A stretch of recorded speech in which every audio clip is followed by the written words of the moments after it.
is Ramsha. Welcome to Retreat, where we transcend the ordinary to experience the extraordinary. And today we're going to be talking about 3 really powerful ways that you can forgive. So whether it's self-forgiveness or whether it's forgiving somebody that hurt you in the past, we're going to talk about some really transformative ways that you can do that. But before we dive right in, I just wanted to say I find it really, really fascinating that you're here. We all clicked on this video for a specific reason, all of us for different reasons. And I don't know what that reason is. And I'm guessing at some deep level, you don't know what that reason might be either. But I really like to see it as an adventure, whether it's, a higher purpose or whether it's the call of your spirit, maybe something that you haven't listened to in a really long time. I just like to breathe into that space and really thank ourselves for being committed to our practice and being committed to the expansion of our soul. So let's just take a moment and really breathe into that space. Let's just express gratitude for us being here, for everything that we're thankful for, whether it's ourselves, our family, our friends, our pets. I'm really grateful for my puppy Rocky.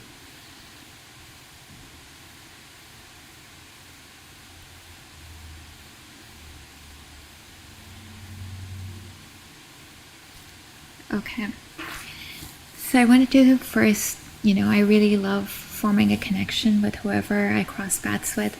So I want to first talk about a story. It's a really personal story on how I learned to forgive in the past and how it transformed my life. So basically, this was really hard for me to share in the past, but now I feel comfortable sharing because I've done the inner work and I've gone through the forgiveness. But basically what happened was when my husband Basim and I decided to get married, my mom and my family was really against it for reasons that I won't really go into. So they didn't show up at my wedding. Our relationship just kind of tapered off, and I stopped kind of talking to them. There was no seeing eye to eye anymore, and I was really, really hurt. At the wedding, it was, I was just so happy to be marrying, the person that I love and, the love of my life, that I kind of just kept denying everything that I was going through.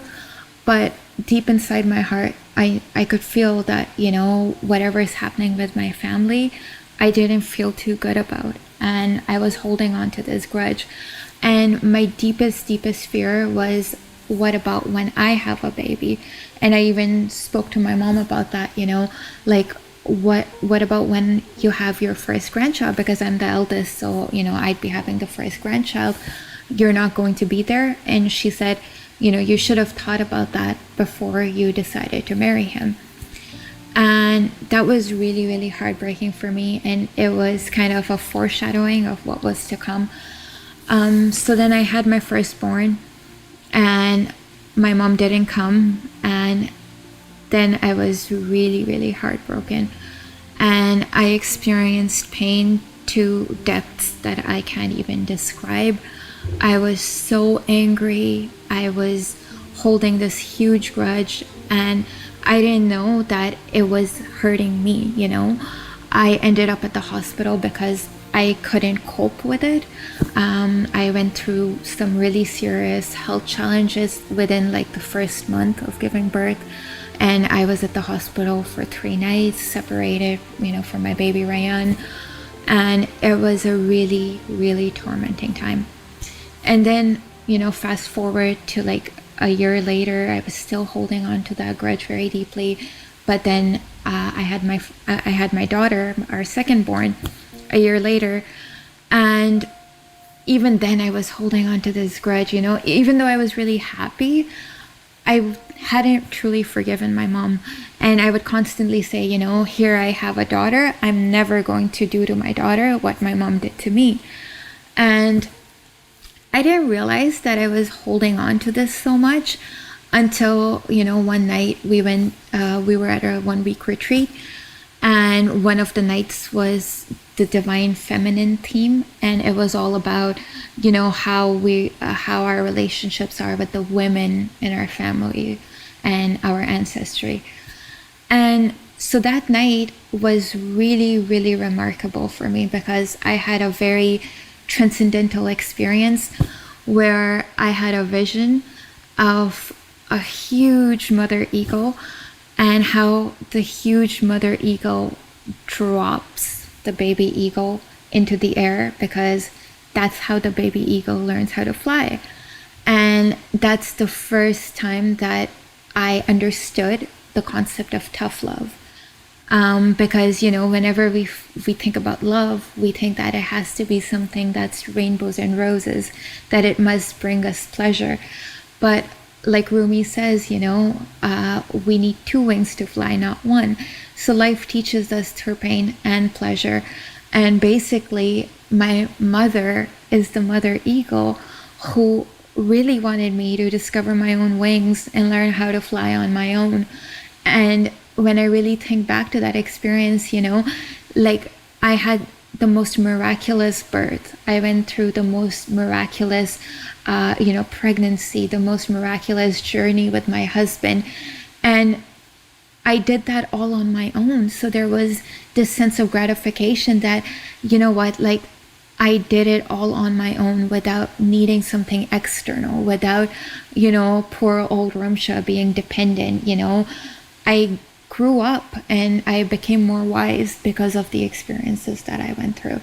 So, it's just to give you some context of why we should forgive. Like, there's a lot of preconceptions we have connected to forgiveness. Now, forgiveness really is an intention. So there's a difference between intention and action. So when we talk about forgiveness, I'm not saying that, hey, remember your friend in grade 5 who pushed you and you got hurt? You don't have to call up that friend from grade 5 and say, I forgive you, let's become friends again. That's an action. The intention is the work, the inner work within yourself, where you are releasing that experience, where you are transmuting that emotion into something more, into the silver lining. So basically, that's a really important differentiation that we need to make, that, whether someone hurt you in the past, it's not that you're condoning their actions. You're not saying that what you did was right. It's just saying that, coming from a place of equanimity. And equanimity really means accepting what happened without judgment. So basically you're saying, yes, you did that, but you know what? I love you anyway. I have compassion for you in my heart. It doesn't mean that you have to, rekindle your relationship with them in any way. It just means that you've gone within and you've forgiven them. And so you're probably thinking, okay, you know what, Ramsha, that's great. I love your story. I can see how it all worked out for you, but you don't know what I've gone through. I've been really, really hurt in my past. My mother did something that I really can't forgive her for.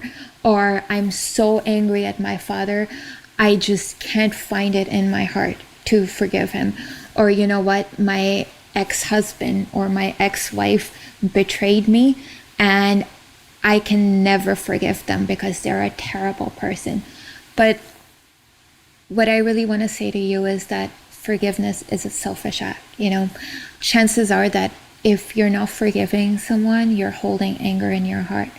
And the Buddha once said that holding on to anger is like grasping a really hot burning coal with the intention of throwing it at someone else, but in the end, only you get burned.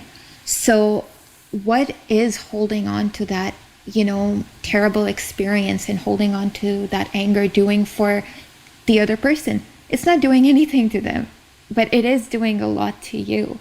And basically the way it holds you back is 2 reasons. And first, I'm going to go into the spiritual reason, and then I'll go into the physical reason.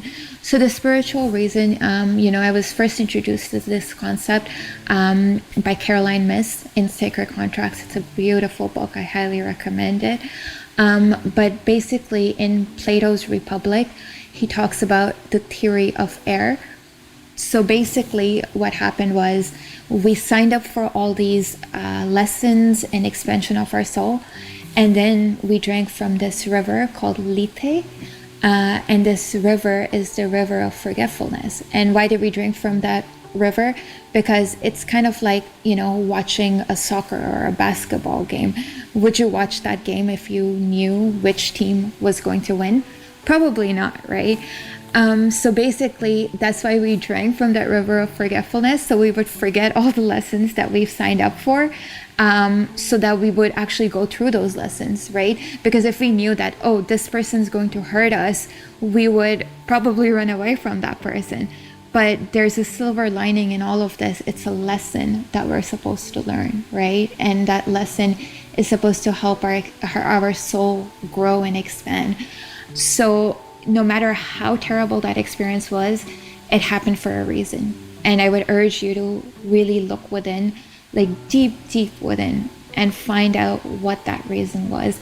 Because if you don't, that lesson will keep showing up in different faces, So it's really good to forgive and find out what that lesson was, so that you can prevent that momentum of like creating that momentum of that lesson showing up over and over and over again in your life. And the second reason is that forgiveness. So when we don't forgive, we are withholding ourselves from creating the reality that we want. And how does that happen exactly? Well, basically, we have something called the reticular activation system, or reticular activating system. And what that does is it's a part of our brain. It's anterior to the hypothalamus, and it filters our reality. So, reality is happening like at a very massive scale, but it's filtering our reality based on our experiences and our beliefs that are being conditioned by the past. So, for example, like if you're looking outside, you could notice a squirrel. And the reason why you noticed a squirrel is because you're used to seeing squirrels in your backyard every single day.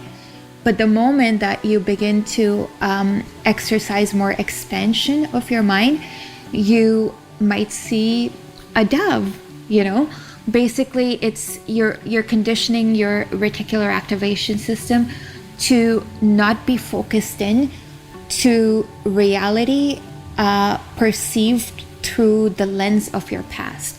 Otherwise, you're just recreating your past all the time. So basically what happens is that, for example, you could be saying to yourself, I really want to attract my soulmate, the love of my life. But your reticular activation system is holding on to this belief that you've been hurt by someone in the past.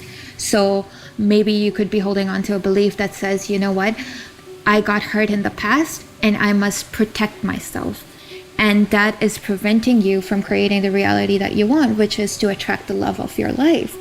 So basically, forgiveness helps you reconstruct, like first break apart these beliefs that are from the past, and it helps you create new beliefs, which allows you to reprogram your reticular activation system to start creating the reality and more of what you do want rather than what you don't want, right?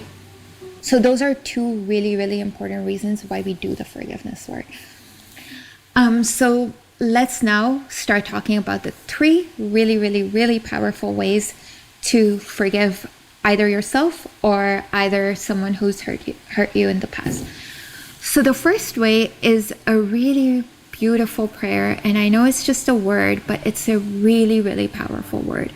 And it's a Hawaiian word called Hoponopono. So what does Hoponopono mean? So the word ho means to cause, and pono means perfection. So to cause perfection. And in a more literal meaning, it basically means to correct a mistake. or to make the past right.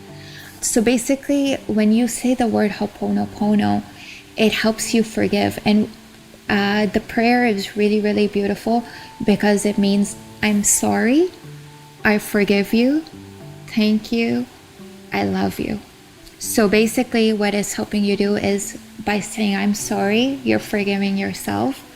By saying, I forgive you, you forgive the other person who was involved in that experience. You say thank you because you're thanking them for the experience, the lesson, the growth, the expansion. And then you're coming back to love, like returning to love by saying, I love you. And that's self-love, because whatever you exercise for someone outside of you, you're also exercising for yourself. So when you say I love you, you're loving yourself and you're loving others. And you might be thinking, okay, Ramsha, that's just one word. How is that so powerful? Well, there's actually evidence of how powerful that really is. So basically, this word and this prayer comes from a therapist teacher, and his name is Iali Kala Hilen. And basically what he did was, in Hawaii, there were all these prisoners, these inmates who were going through some really tough mental conditions.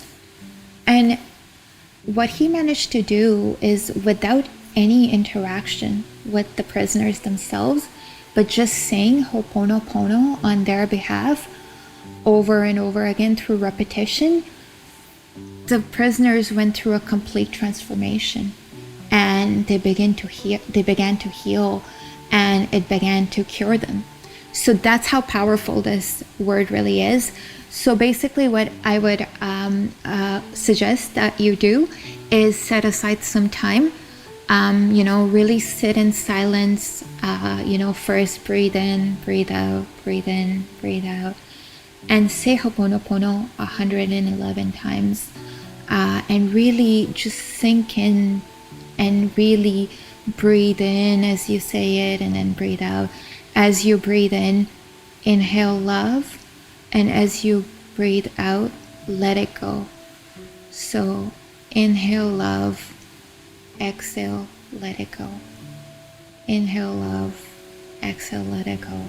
And as you do that, say Hoponopono 111 times. Why 111? Because 111 is a really powerful number.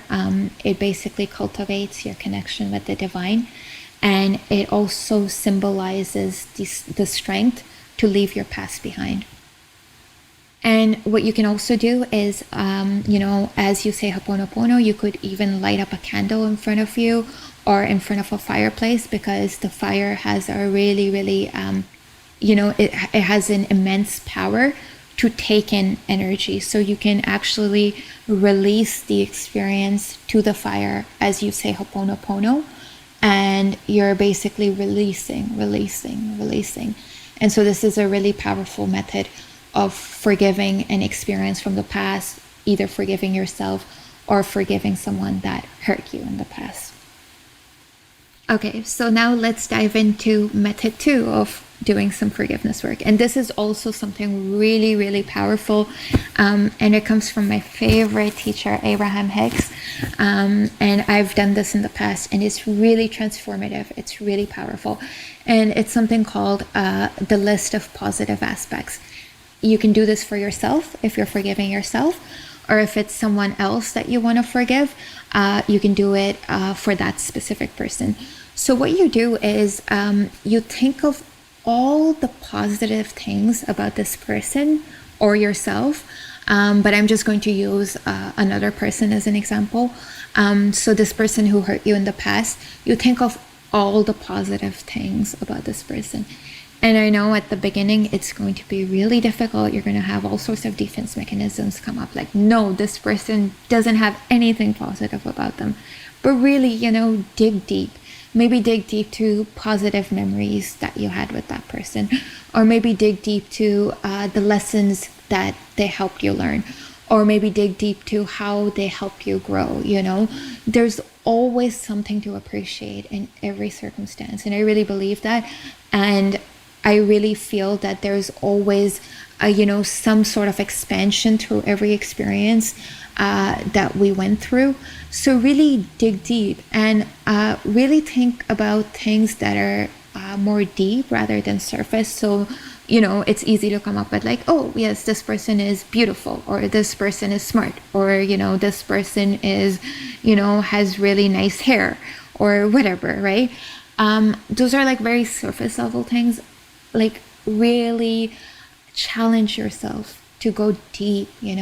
What are some really beautiful things about this person, or what are the lessons that they help you learn, or how did they help you grow?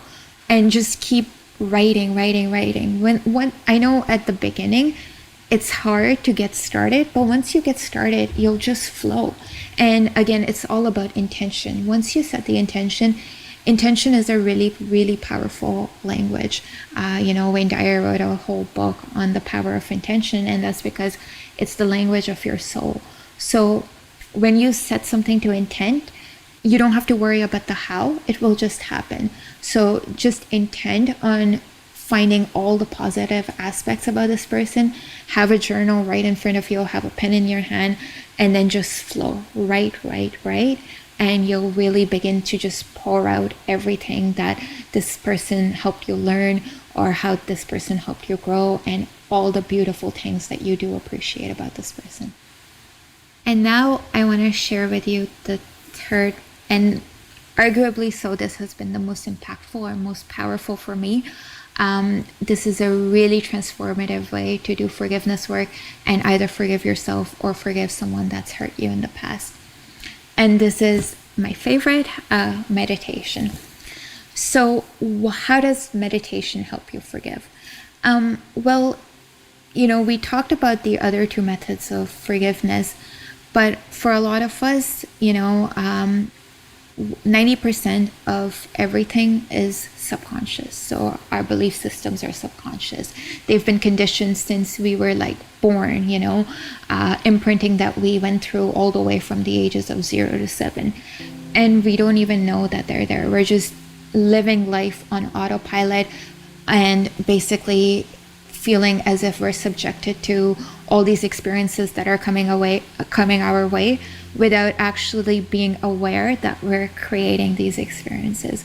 And meditation helps you see how we're creating our experience. So rather than being participants in all this conditioning, we're there observing what's going on. So, for example, you have an iceberg, right? And you're only seeing the tip of that iceberg. Now, that tip of the iceberg is only 10% of the iceberg itself. 90% of that iceberg is not even, available for perception because it's underwater. And that's how our thoughts are, that's how our belief systems are, that's how our experiences from the past are. They're all there in the deep recesses of our mind, and we've never really explored them or gone deep to see what really lies there, because we have all these defense mechanisms. Like Sigmund Freud says, there's denial, there's projection, there's all sorts of defense mechanisms that we've set up to protect ourselves from finding out what's really going on. And although you might be sitting here saying, this forgiveness stuff sounds great, I really want to forgive, but here are all these 90% of your beliefs that are saying no. If you forgive and if you let this go, then we're gonna set ourselves up for hurt and failure and inadequacy and resentment and all sorts of negative experiences. And basically what happens is you go through a process of cognitive dissonance, and basically what happens is like you're saying, like your conscious self is saying, oh, I want to forgive, but your subconscious, your conditioning, your past is basically saying, no, no, no, you don't want to forgive, you don't want to let this go, because this will set you up for something really, really bad, and we must protect ourselves. And so like you're trying to break free from it, but it keeps pulling you back in. And now instead of observing your experience, you're just getting pulled right back into the illusion that you've been creating over and over and over again due to this conditioning. And so meditation really helps you become more aware. And that's really the first step, is becoming aware. So as you meditate, you begin to disconnect from the illusion, and you begin to disconnect from reality as you perceive it. And all this stuff begins to surface, where you're seeing your beliefs. You're saying, oh, okay, well, maybe you were 5 years old and somebody took away your cookie, and you said, I can never trust anyone again because everything that I've worked for gets taken away from me, right? And now you're beginning to see these experiences and becoming more aware of them. So now you're not turning a blind eye to them and denying them. You're willing to go in. And this work isn't easy. It's not for everyone. But if you're here watching this video, chances are that you are brave enough and courageous enough to go really deep within and do this work. It's not called inner work for no reason. It is supposed to be difficult. It does, require courage and strength, and really look at yourself in a more holistic way, where you're not afraid of seeing what's there. And meditation really helps you do that. So basically, what I've done for you is I've created this really, really powerful meditation that's specific for forgiveness. And it really helps you activate theta brainwaves. And theta brainwaves is, what we experience basically up to between the ages of 2 to 7, where our subconscious is much more receptive and everything is like much more open. So it's not, hidden, it's much more accessible. So basically, this meditation that I've created for you helps you go within and really helps you, helps you bring to surface what's going on within. And what you'll notice with this meditation is that you'll have all these experiences flash by, where you will begin to see, some experience that you hadn't even thought of, that you were holding on to. But the beauty of it is that it will surface, and then as it surfaces, you're able to release it, you're able to let it go. So this is a really powerful meditation that I've created for you, and I'm going to include the link right over here so that you can go ahead and experience this meditation. So yeah, those are the 3 really powerful ways that you can help forgive yourself or help forgive someone in the past. So go ahead, I would love for you to subscribe to my channel, and I hope to see you on more of my videos.